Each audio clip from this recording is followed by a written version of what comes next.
नमस्कार। सबसे बड़ा बजट स्पेशल डिबेट लेकर हाजिर हूं मैं आलोक।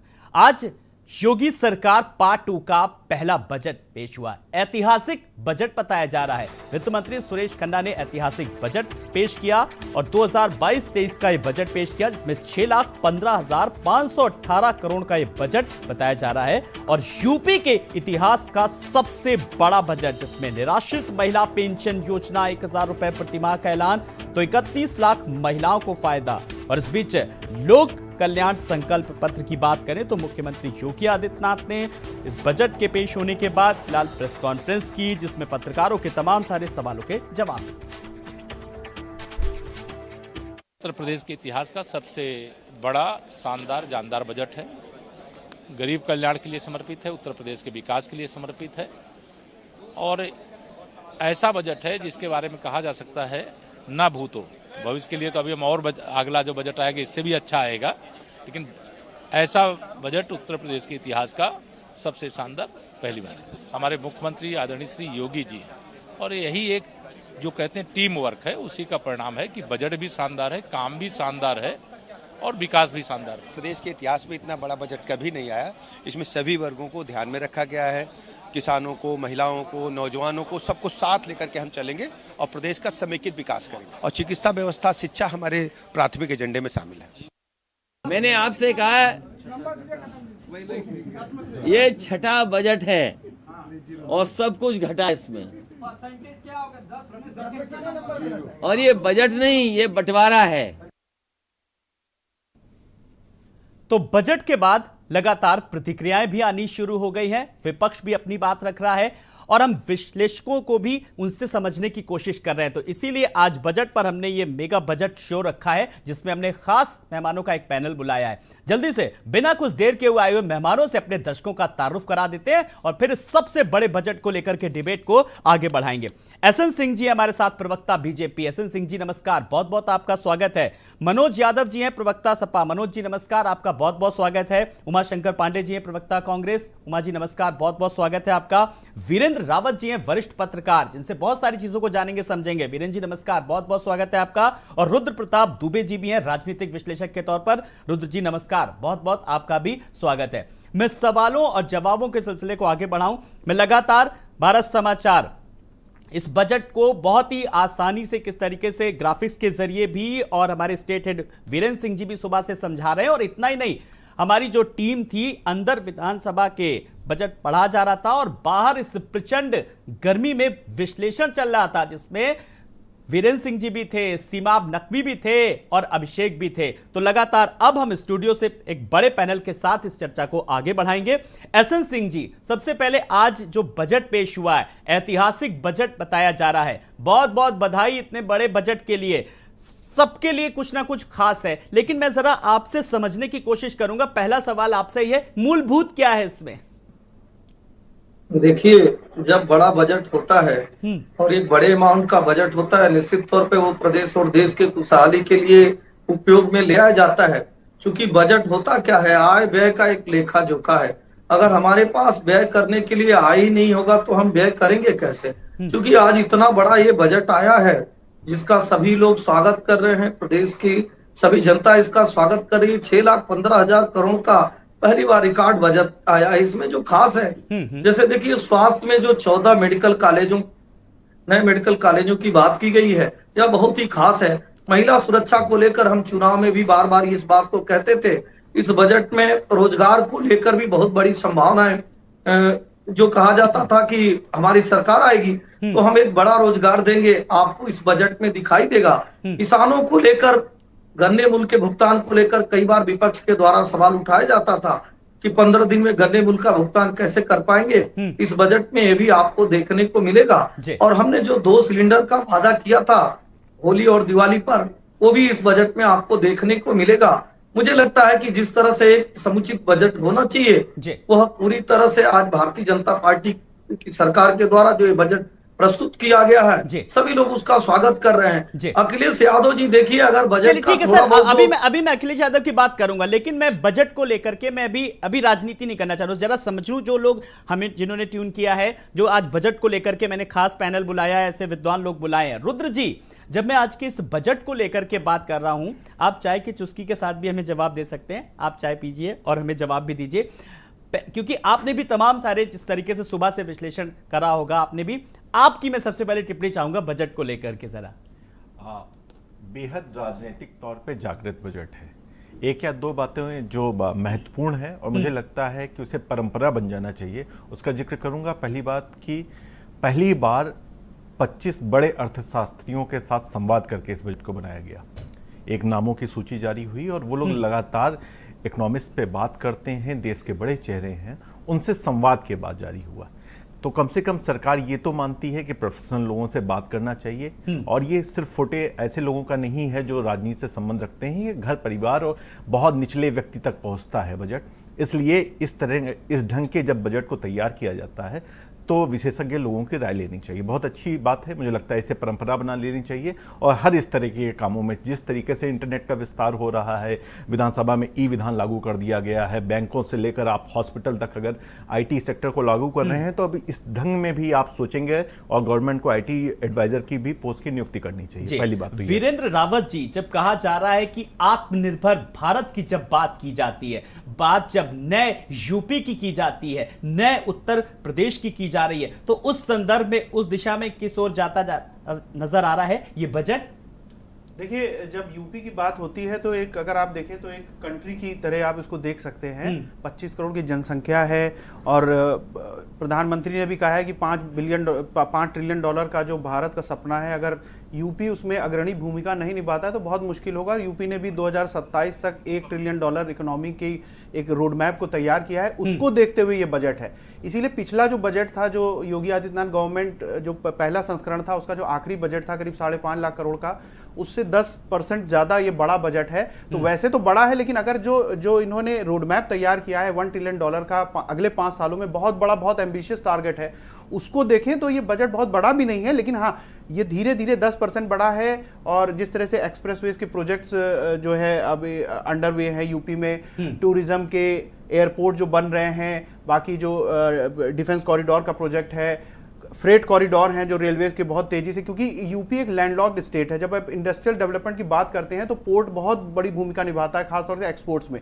लेकिन यूपी के लिए एक प्रॉब्लम बात यह है कि लैंडलॉक्ड है, यहाँ पे कोई सी पोर्ट नहीं है। तो उसलिए जो ये जो फ्रेट कॉरिडोर बनेंगे, जिसमें बहुत तेजी से जो है सामान जा सकेगा दूसरे प्रदेशों में और बाहर अगर एक्सपोर्ट जा रहा है, तो उस पूरे परिप्रेक्ष्य में जब इसको पूरी तरह आप देखेंगे तब आपको लगेगा कि बजट उसी दिशा में जा रहा है। और बाकी जितने भी सेक्शंस ऑफ सोसाइटी हैं, चाहे फार्मर्स हो, यूथ हो, एमएसएमई हो, विमेन हो, क्योंकि विमेन एम्पावरमेंट भी, अगर आधी आबादी को आप जो है साथ आत्मसात नहीं करेंगे तो कोई भी डेवलपमेंट अधूरा सा रह जाता है। वो बिल्कुल आधी आबादी के भी इसमें बानगी नजर आ रही। कितनी? मनोज जी, 6,15,000 करोड़ से ज्यादा का ये बजट है, जरा मैं आपकी भी टिप्पणी चाहूंगा। देखिए, उप मुख्यमंत्रियों की, दोनों लोगों की हमारे नेता पे टिप्पणी आई है। हाँ। बात मैं वहाँ से शुरू करूँगा। एक कहावत है, बड़ा हुआ तो क्या हुआ जैसे पेड़ खजूर, लोगों को छाया नहीं और फल लगे बहुत दूर। तो ये बजट भी ठीक वैसा ही है, देखने में बहुत बड़ा है। एक बात और नहीं समझ में आती आलोक जी, हर साल ऐतिहासिक हो जाता है, हर साल बहुत बड़ा बजट हो जाता है। तो ये वाला श्रेय पहला बजट जो उत्तर प्रदेश के मुख्यमंत्री ने, जब उत्तर प्रदेश का निर्माण हुआ था, तो उसके बाद दूसरा वाला उससे बड़ा हुआ होगा, हमेशा से बड़ा हुआ बजट है। तो इस बात पे फोकस करना कि बड़ा, बहुत बड़ा बजट है, ये जनता की आंख में दिन में मिर्च झोंकना, वो भी लाल वाली। हम आपके चैनल पे उसका प्रचार नहीं करेंगे कंपनी का कि उस कंपनी की मिर्च आप झोंक रहे हो, लेकिन भाजपा निश्चित तौर पे जनता की आंखों में धूल झोंक रही है। आप कौन सा बजट प्रस्तुत कर रहे हो? वो पिछले बजट पे तो चर्चा कर लो।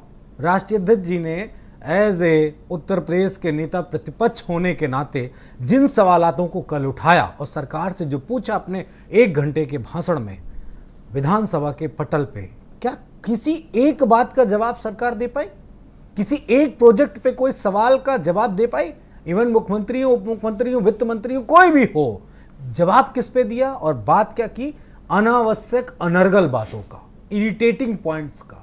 तो मैं पूरी तरीके से सहमत हूं कि ये खजूर के पेड़ सरी का बजट है, और अगर बेहतर है कुछ तो आप ये बताओ जनता को। उत्तर प्रदेश की जनता ये जानना चाहती है कि आपने अब तक क्या किया है।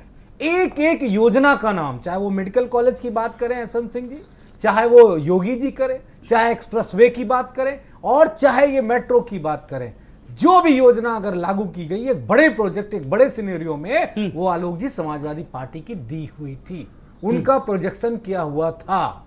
आपने नया उत्तर प्रदेश में जनता को कुछ नहीं दिया। और बड़ी महत्वपूर्ण बात कि आय और व्यय का जिक्र हो गया इस डिबेट में। आय हो रही तभी तो व्यय हो रहा है, बहुत सुंदर बात है। बजट में सरकार को पैसे तो खूब आ रहे हैं, लेकिन सरकार जिस तरीके से जनता को रिलैक्सेशन देना चाहती है जी, उस तरह से जनता को रिलैक्सेशन नहीं है। ना बेरोजगारों को रोजगार मिल पा रहा है। कितने परसेंट नौकरी की बात कर रहे हैं? आज हमारा 60 दिन से ऊपर हो गया। 100 दिन का लक्ष्य मुख्यमंत्री जी ने दिया था। 10,000 लोगों को सरकारी नौकरी देने की बात कही थी।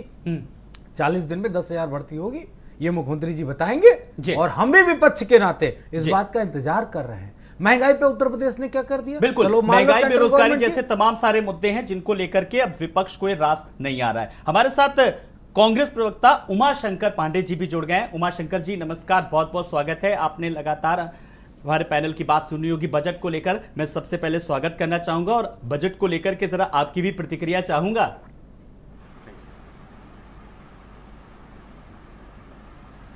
देखिए, मैं वित्त मंत्री जी को सुन रहा था और उन्होंने तमाम शेर पढ़े। एक में उन्होंने कहा कि पंखों की ज़रूरत होती है, और दूसरे में उन्होंने कहा उड़ान के लिए पंख नहीं, सपनों की ज़रूरत होती है।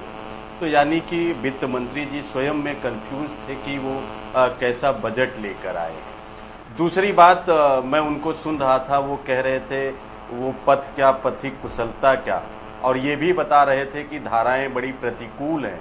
तो 5 साल सरकार चलाने के बाद अगर वित्त मंत्री जी कह रहे हैं कि धाराएं बड़ी प्रतिकूल हैं, तो आप समझ जाइए कि पीछे जो 5 साल उन्होंने चलाए हैं उसमें जनता के लिए उन्होंने धाराएं प्रतिकूल कर दी थी।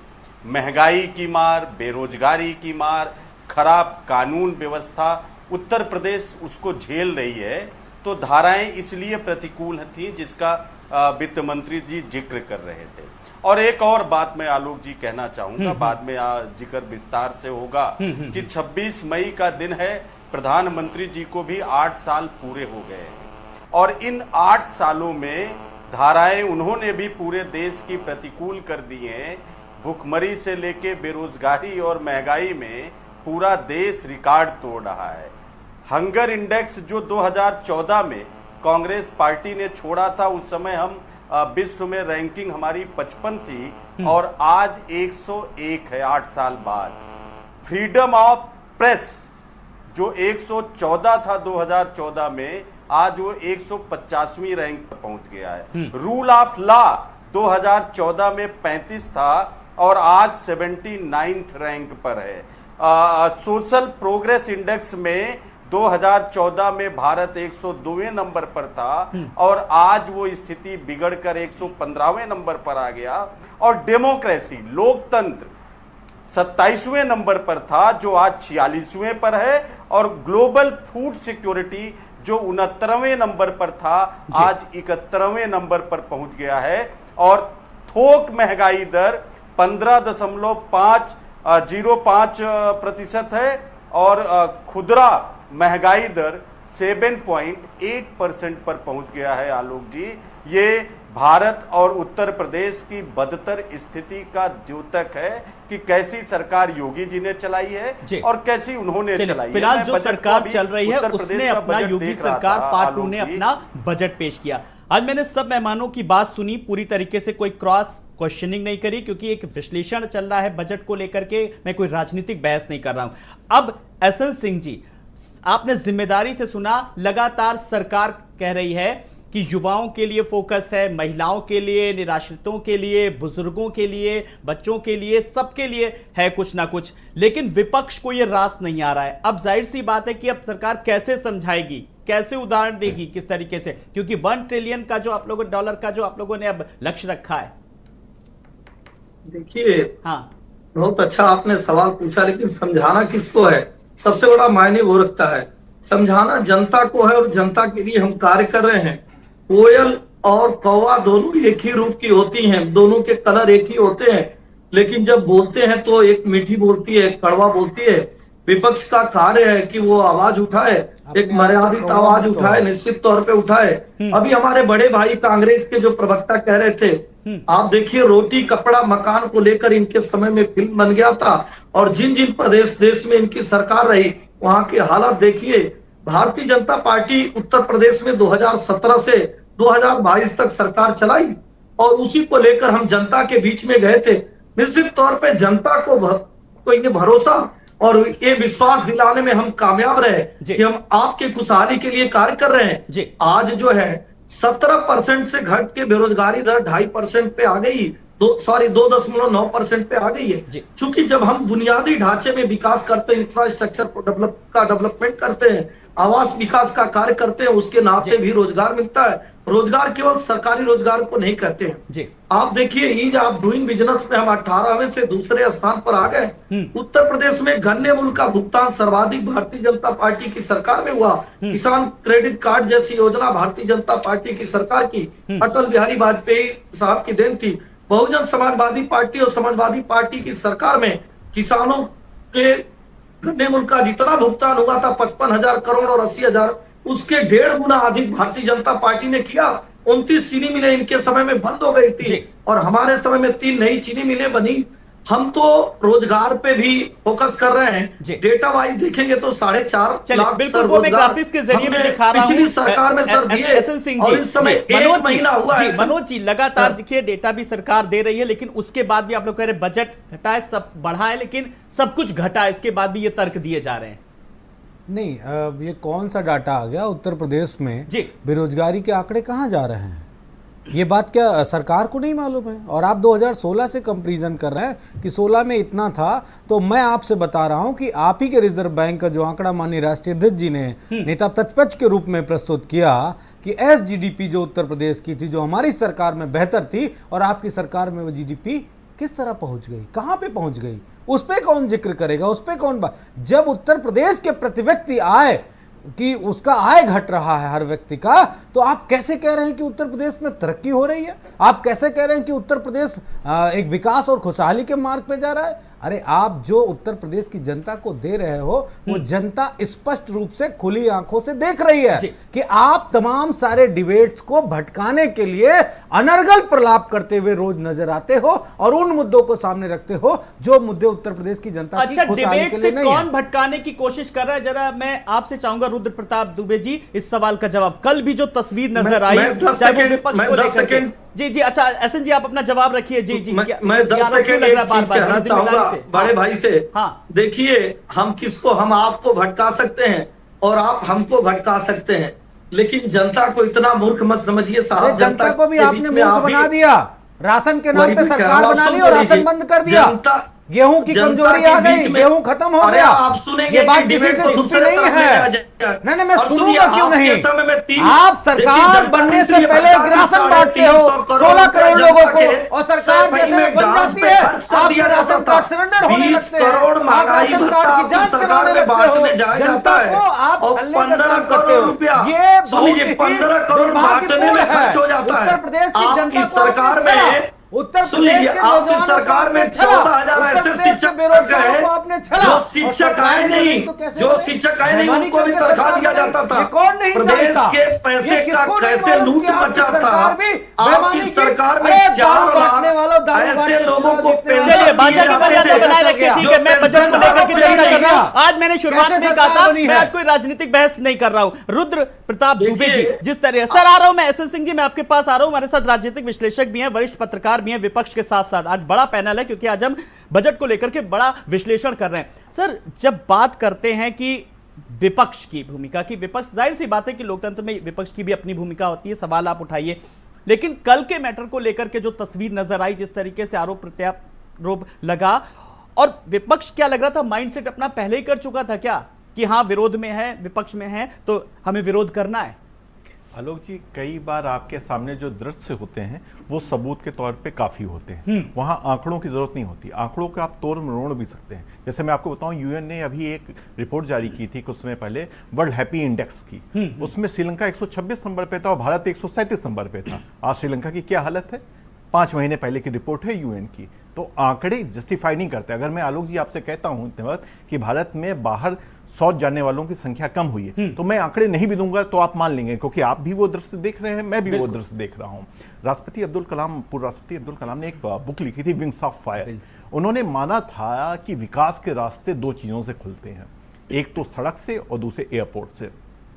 ऐसे माहौल में जब चाइना के खिलाफ माहौल बना है और बड़ी कंपनीज इन्वेस्टमेंट करने के लिए भारत की तरफ देख रही हैं, तो यूपी एक अच्छा विकल्प है। दिल्ली के करीब है, अगर आपके पास अच्छे एयरपोर्ट्स होंगे, अच्छी सड़कें होंगी, रफ्तार ज़्यादा होगी, सुरक्षा की गारंटी होगी, तो आपके पास ज़्यादा बजट के उपयोग करने के माध्यम खुलेंगे। और सरकार ने इस पर काम किया, चाहे वो देवबंद का एटीएस सेंटर हो, चाहे मेरठ का अत्याधुनिक वो पुलिस सेंटर हो, वहाँ पे इन्वेस्टमेंट किया जा रहा है। स्वास्थ्य के मुद्दों पे आप देख लें, मेगा फूड पार्क विकसित किए जा रहे हैं, 4 बड़े डेटा सेंटर लग रहे हैं, स्वास्थ्य में आप डॉक्टर्स और पैरामेडिकल स्टाफ की हो रही है। तो मेरा ये कहना है कि अगर उत्तर प्रदेश को आगे ले जाना है तो बजट की जो सोच इस मौके पर दिखाई पड़ रही है। अभी आगे जाके कितना क्रियान्वयन होता है वो अलग बात है आलोक जी। हालांकि 130 योजनाएं में उन्होंने 97 योजनाओं को शामिल कर लिया पहले बजट में, लेकिन ये जो सोच दिखाई पड़ रही है ये मुझे बहुत ही सकारात्मक दिखती है आलोक जी। उमा शंकर जी, जैसा कि रुद्र जी ने भी कहा, आंकड़े वाकई में वेरी करते हैं, लेकिन बड़ी बात यह है कि तस्वीर ऐसी होनी चाहिए जो विकास की होनी चाहिए, जिसमें एक इमेज दिखे मेरे पारदर्शिता के साथ कि हां कुछ काम हो रहा है विकास के लिए, कम से कम एक शुरुआत तो हो रही, कुछ अच्छी चीजों के लिए कम से कम।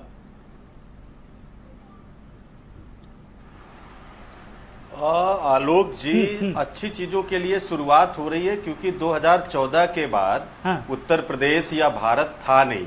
प्रधानमंत्री जी ने भी विदेश में जाके कहा था कि 2014 के पहले किसी को पूरे भारत के लोगों को शर्म आता था अपने आप को भारतीय कहने पे, सिर शर्म से झुक जाता था। ये प्रधानमंत्री जी ने विदेश में कहा था और कमोबेश वही स्थिति है। मैं जरा ये जो राजनीतिक विश्लेषक है, कौन है, दुबे जी कोई है, रुद्र प्रताप दुबे जी, अपनी चर्चा कर लीजिए, आप बजट पे चर्चा कर लीजिए, बैठे हैं आप। राहुल गांधी जी का भी जाके बतला दीजिए कि विदेश में जाके भारत का सर कैसे नीचा कर रहे हैं, किस तरह से विदेश में जाके और भारत के लिए खराब बात कर रहे हैं। हिंदुओं को आतंकवादी आपके समय में कहा जाता है, देश के संसाधनों पे एक व्यक्ति का अधिकार आपके समय में बताया जाता है, और आतंकवादियों के लिए सोचा मैं उमा शंकर जी की जवाब ले लेता हूँ। उमा शंकर जी अपनी बात पूरी कर लीजिए। हाँ, मैं आ रहा हूँ। और जब विदेश में जाते हैं प्रधानमंत्री जी और नाम लिया जाता है तो आप कहते हैं मैनेज कर दिया गया।